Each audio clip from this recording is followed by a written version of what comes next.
Alright, welcome to a review of Garmin Instinct GPS Rugged Watch. I think that's what they call it. That's what Garmin calls it, GPS Rugged Watch. I've had this watch for a month and a half along with my Phoenix 6, and I've tested them both concurrently and sometimes just wearing the Instinct for a week or 10 days to test the battery life. So we can discuss today some basic metrics like GPS, heart rate, accuracy of some of the metrics provided, the build quality, looks, battery life, some widgets and activity. So first let's start with GPS accuracy. I felt that, like all other Garmin watches, I think the GPS accuracy is spot on, and I think it's best in industry standards.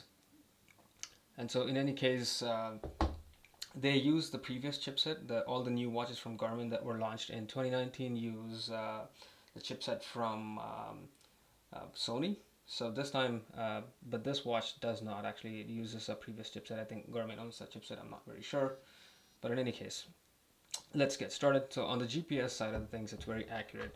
And then when it comes to heart rate, right here, it is where it's accurate only if you're doing any steady state cardio activities or any steady state activities that don't involve a lot of hand movement or muscle flexion, which in case this heart rate sensor or Garmin's previous heart rate sensor that has three green LEDs is not that accurate. If you want to use this for something like strength training or CrossFit type of activities, I recommend using a chest strap. So that gives you the best of both worlds, because for running and for mild cardio, I don't think you'll need a heart rate strap. I think it's pretty accurate, or close to 4 to 5 beats plus or minus to accuracy. So heart rate is good, but not the best. Moving on to build quality, I think one of the reasons, or anybody would like to look at Garmin watches in general, is because of the durability these watches offer. And especially this one is no different, but also better than most Garmin watches out there because of how tough it is, and just by the looks of it, you know it looks like a Casio G-Shock or something. It's close in metrics. It's military standard tested. I think it's 810G military standard tested or something. I don't know the ratings, but I'm guessing that's good. I've bumped into walls and concrete walls and wood walls.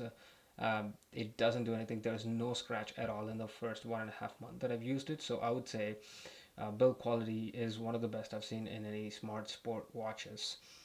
Now, another thing that comes with a look like this and the build quality is it looks awesome, at least to me. Bear with me here, because some people like the look of Casio, some people like rugged looking watches, but some other people do not. They like some minimalistic looking watches. That's fine with it, but I prefer this kind of a look, a little bit rugged. You may not be able to wear this with suits and formals, but you'll be able to wear it with any casuals or your weekend wear or pajamas, or in the gym. Actually looks pretty good in the gym as well. So in that case, what's best? It's best to wear with any casual wear or gym wear, but not the best when it comes to suits or any business wear. Now moving on to the battery life. So I've charged this watch I think 2 weeks ago, and you see that the battery is still there. You see that one battery bar that's right there. It's still there after 10 days. I think no, not more than 10 days. I think I've had it for 12 days. And I think it'll probably run for another day or two, which means Garmin's claim of having close to 14-day battery life is very accurate in this case. So I believe them in that. Some other items like activities can be tracked. So this is people call it the cheaper Phoenix, but I don't agree. It may be cheaper Phoenix in the sense that the durability and the build quality is pretty good as a Phoenix, and it's bulky as well, but rest of it is not close to Phoenix at all, because this watch lacks a lot of things that a Phoenix can offer. And also it's much cheaper. I bought it on a discount. It was going for $199 USD or 279 Canadian dollars actually, but this was launched at around 400 or 450 Canadian dollars in the beginning. So if you want to grab this watch right now, it's actually a steal, at least in my opinion, for the amount of things that it offers. So moving on to activities, I've saved some favorite activities like run, strength, treadmill, walk, row indoor, cardio, elliptical. You can add more activities from here. You can just click add, and then you probably add a lot of activities. It doesn't have as many as a Phoenix, but you don't need all that. Most people don't need all that. And you have some widgets. Moving on to a little bit of widgets, you have weather, you have stress tracking, last sport, time zones, temperature, ABC, compass, altimeter, and barometer. You have music controls. No music on the watch itself, but you can control the music on your phone. And then sunrise, moonrise, or sunset. And then some notifications. And your daily statistics like intensity, minutes, floors, steps, and calories as such. So coming back to the display, that's the factor, or that's that could also be a selling point, but that could also be a non-selling point. That could also be a disadvantage to this watch. But in my opinion, it's actually an advantage. I don't mind a monochrome display because I'm not using this as a smartwatch. I'm not using this to see videos or put some pretty wallpapers. I'm actually using this for sports and also for its durability. So I feel like I don't mind it. Some people might mind it. Some people want to go for Samsung Galaxy or Apple watches, but in some people, or I think most sports enthusiasts, they don't mind this display, and especially when this display is actually offering you 14 days of battery life. You don't have to treat this like a phone. You have to charge every day or every 2 days. You can just charge it once in 2 weeks and just forget about it. And obviously the build quality is one of the best selling points. Now coming back to, let's say, I've spoken a lot about the advantages, but what about the disadvantages? There's got to be something bad on this watch.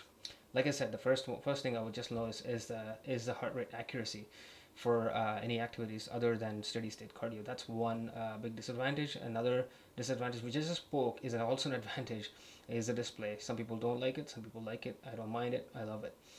And let's say another disadvantage is, I think there's a lot of videos that speak about the altimeter, barometric altimeter's accuracy.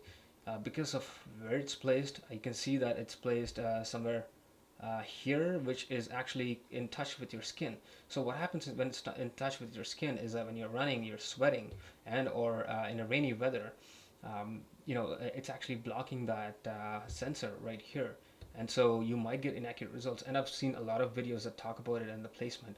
I hope in the new Instinct version that comes out probably 2020 or 2021, they address this and probably put something somewhere around here. That's where most of the barometric altimeters on Garmin watches are. So that's another disadvantage. But other than that, I don't see any problems with this watch.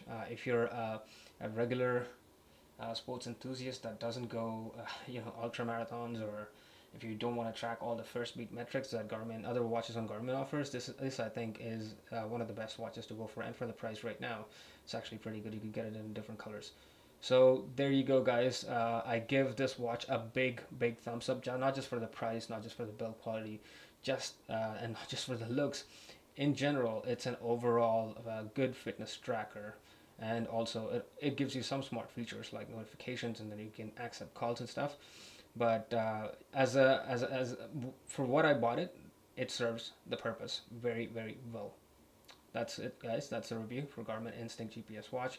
If you have any questions or comments, please include them in the comment box. Thank you.